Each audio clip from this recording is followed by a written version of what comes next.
সোনাটা আমার, সোনা বাবা, তাড়াতাড়ি খাও বাবা, দেরি হয়ে যাচ্ছে আমাদের। আমার পচাটা, চিকু খুব স্পিডে খেতে পারে। চিকু একদম একদম এত স্পিডে খায় না। কেন বাবা, দেখি তো কেমন মুখ খুলে খেয়ে নিয়েছিলে, দেখা। এই দেখো, শেষ। মুখে ঢোকানোর সাথে সাথেই শেষ নাকি বাবা? অনেকটা করে গুড় দিচ্ছি। কোথাও গুড় পেলাম না তো। পেলে না, গুড়টা গলে গেছে না, ওই জন্য পেলে না। হাই গাইস, যেসব বাচ্চাদের মর্নিং স্কুল থাকে তাদেরকে স্কুল যাওয়ার সময় কি খাইয়ে পাঠাবো সকাল সকাল, এটা নিয়ে অনেক কনফিউশন থাকে। এমন কিছু একটা খাবার দিতে হয় যেটা টিফিন টাইম অবধি ওদের পেটকে ভর্তি রাখবে, ওদেরকে এনার্জি দেবে, সাথে সাথেই হয়েও যাবে একদম ঝটপট। কেননা সকাল সকাল মায়েদের অনেক কাজ, যেমন ধরো টিফিন বানানো, বাচ্চাকে রেডি করা, নিজে রেডি হওয়া, স্কুলে দিতে যাওয়া, প্রচুর কাজ। তো আজকে আমি তোমাদের সাথে শেয়ার করব যে আমি আমার ছেলেকে স্কুল যাওয়ার সময় কি খাইয়ে পাঠাই, যেটা হয়ে যায় আমার একদম কুইকলি আর অনেক হেলদি। ভিডিও শুরু করার আগে আমি রিয়া, আর আমার চ্যানেলে প্রতি সোমবার, বুধবার, শুক্রবার ঠিক দুপুর 3টের সময় আমি এই রকমই tasty healthy baby food recipes share করতে থাকি। তোমরা যদি দেখতে চাও অবশ্যই চ্যানেলটাকে সাবস্ক্রাইব করে দাও, আর পাশের বেল আইকনটা তো অবশ্যই হিট করে দিও।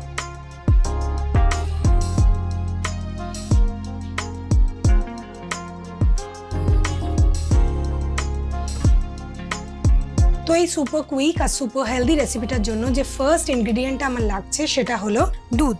আমি 1 কাপ পরিমাণে গরুর দুধ নিয়েছি।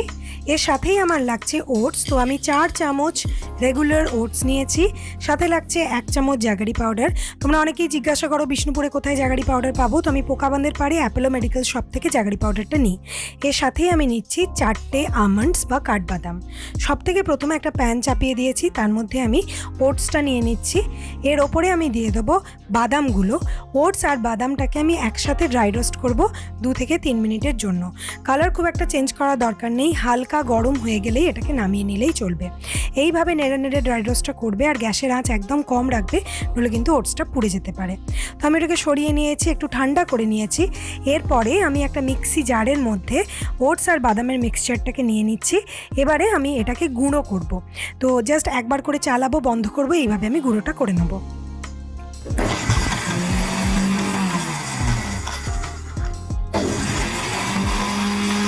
গুঁড়ো করা হয়ে গেছে। আমি খুবই আস্তে আস্তে খুলছি, না হলে এটা প্রচুর নোংরা করে দেয়, এদিক ওদিক ছড়িয়ে যায় ওই জন্য। তো এরপরে আমি আরেকটা প্যান নিয়েছি, তার মধ্যে আমি ওই যে দুধ নিয়েছিলাম 1 কাপ পরিমাণ সেটা নিয়ে নিলাম, আর ওপর থেকে আমি দিয়ে দিচ্ছি ওটস আর বাদামের পাউডারটাকে। আমি অল্প অল্প পরিমাণ করে দিচ্ছি। প্রথমে 2 চামচ দিলাম, তারপর ভেস্কারে করে ভালো করে ভেস্ক করছি যাতে একটু লাম্পস না থাকে, তারপর আবার বাকিটা দিচ্ছি। এইভাবে ব্যাচে দেওয়ার মানে হচ্ছে যাতে ভালোভাবে এটা মিশে যায়, একদমই লাম্পস না তৈরি হয়, নইলে কিন্তু বাচ্চার খেতে সমস্যা হবে। এবার ভালোভাবে এটাকে মিশিয়ে দিয়েছি। এটা হতে জাস্ট 3 থেকে 4 মিনিট সময় লাগবে, একদম বেশি সময় লাগে না। এটা হয়েও গেছে দেখো। এবার তোমাদের উপর ডিপেন্ড করছে, তোমরা যদি চাও এটাকে আরও একটু থিক বানাতে পারো, চাইলে আরও একটুখানি এটাকে লিকুইডই বানাতে পারো একটু দুধ অ্যাড করে। তো এবার আমি এটাকে সার্ভ করছি। আমার ছেলের এই কনসিস্টেন্সিটাতেই বেশি পছন্দ, সেই জন্য আমি এইভাবেই বানালাম। তোমরা চাইলে আগেই বললাম আরও লিকুইডই বানাতেই পারো।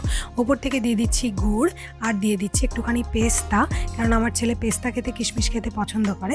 ওপর থেকে ছড়িয়ে দিচ্ছি। তো এটা রেডি হয়ে গেছে। এটা খুবই ফিলিং, খুবই হেলদি, আর হয়েও যায় ঝটপট।